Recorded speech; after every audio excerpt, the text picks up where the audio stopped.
Hello everyone and welcome back to my channel, Digger Evans Model Railway. What you can see is the some of the stuff I'm going to be using for doing the weathering on this little beauty.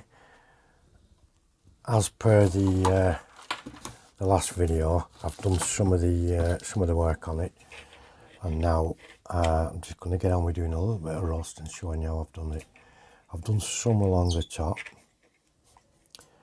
as you can see there, purely with the sponge and acrylics method that I've shown you a few times. I will show it you again. Right, the top rims are the ones that will get damaged and most affected. Well, I'll show you a bit that I've been doing around the sides and just show you how I've done it.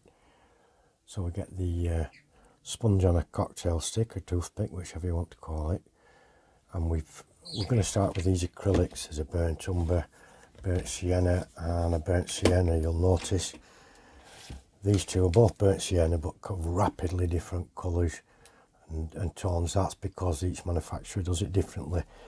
They still have a use. There's a lot of burnt sienna this colour if a vehicle's been on fire and then left outside to oxidise. You will see a lot of red tones in it, but for the purposes of this, I'm going to start off. I'm going to probably do a bit of rust down these stanchions and maybe around here, just where it'd get knocked and dragged about, and then obviously on the springs, things like that. It's going to take some rust where it gets some wear and tear. So I'll just show you a little bit, and I'll show you the other stuff we can, will and do use. I'm just going to start again, putting a tiny bit on this sponge. Now it's very, very wet. It's very wet at the moment and spreads far. It isn't too tacky. The drier it gets, the more tacky it becomes. The more tacky it becomes, then you can use that to create a rougher surface. So we're just putting a tinge just down that end, a little bit more on the top. We're going to go down that side with it as well, where the top would. Now if you think you've got too much on, don't panic. It's easy to take it off. Child's play. So like that, we've just put quite a few on, and now we'll just take it off where we don't want it to be. That's all it needs, and we'll put a little bit there where there's been you know, stone scratches and things like that. It doesn't need to be lots, just so long as there's some on. Jimmy, do be quiet now. And I'll do exactly the same thing again. We'll get some more onto the sponge, tiny amount. Remember, we're not going for an all over rust finish, so we need tiny amounts, and I just work it around some of these areas along there. So I've put some at the bottom of that. Now I'm going to spin it around and absorb some of that because we don't want too much. Or we can go for 2 or 3 different colours of paint and what have you. Generally, the more colours, the longer the paint's been, the longer the rust has been there. This is just for the purposes of this video. It's probably going to take me, to do the entire thing, 5 or 6 hours at least to do the entire thing. Let's see if we get that back in focus. Thank you. And now I'm going to show you how I'll add. Normally I'd wait for all the acrylics to dry and I'd use 1 or 2 different colours, this colour on top, if I were doing a larger area like the top of this rim. I'm now going to show you, I'm going to mix an enamel in there, which is this one, and how I'd use this enamel just to enhance things a little bit more. Give it a quick shake. The enamel's off. I'm using a nylon brush, very tiny brush, very fine.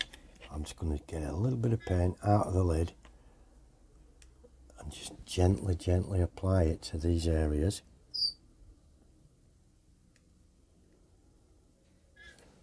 It doesn't have to be precise. It's not science. Jimmy, do be quiet, please. I don't want to lock you in, but I will. I have to. And we can put a bit here and there. on these rivet heads, you know, they always rust, don't they?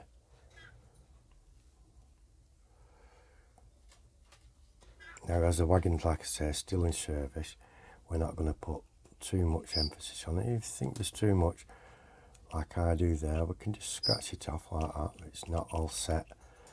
The beauty with enamels is you can work the enamels even after they've set.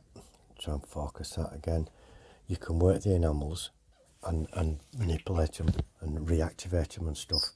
Not so much with, or you can't do that as much with an acrylic. Once it's gone off, it's more difficult, but you can still remove it. So I'm just going to put a tiny bit top of these rivets,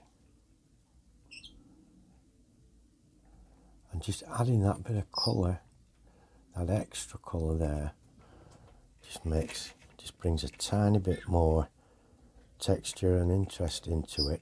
We've not finished by a long chalk, there's a lot to do with it yet before we're happy with that. What I will use also is streaking rust, that's an enamel,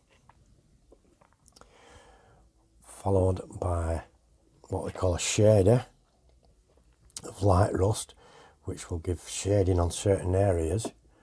I will use a filter overall afterwards, Starship Filth in this case, and maybe a shader of Starship Filth as well. And to enhance the colours, once I've used those 3 acrylics, before I use the enamels, I will use these from Life Colour. These are really good, heavily pigmented, and there's a dark rust, mid rust and light rust, and they're all slightly different tones than the same thing in another manufacturer's name, but they all go to producing an overall effect that's very, very good and very, very useful. As you can see on the top, I've mixed 2 colours there already, just to give it the used look, you know, because this would be bashed about and what have you by the diggers and what have you, and it'd soon get messy. And then to add the final touches in the smaller areas of the frame and the chassis and what have you, I've got these weathering pencils, rust and streak effects, and dirt and marks. Now the dirt and marks will go on the inside around the framework, and the rust and streak will go on the inside as well as on the framework. And there's a lot of products. It's going to take me a lot of time, but that doesn't matter. It's the overall effect is going to be worth it. That's what we're looking for. That's what we're going for, and hopefully that just gives you a slight insight into how I do it. It is going to take quite a few hours to complete this one, but it will be worth it like the last one was. That's all it is for now, folks. Thank you ever so much for sticking with me. Thank you to all my new subscribers and my existing ones. Thank you for looking in. Thank you very much for your patience. I'll say goodbye for now. Take care. I'll see you next time. Bye bye now, my friends. Bye bye.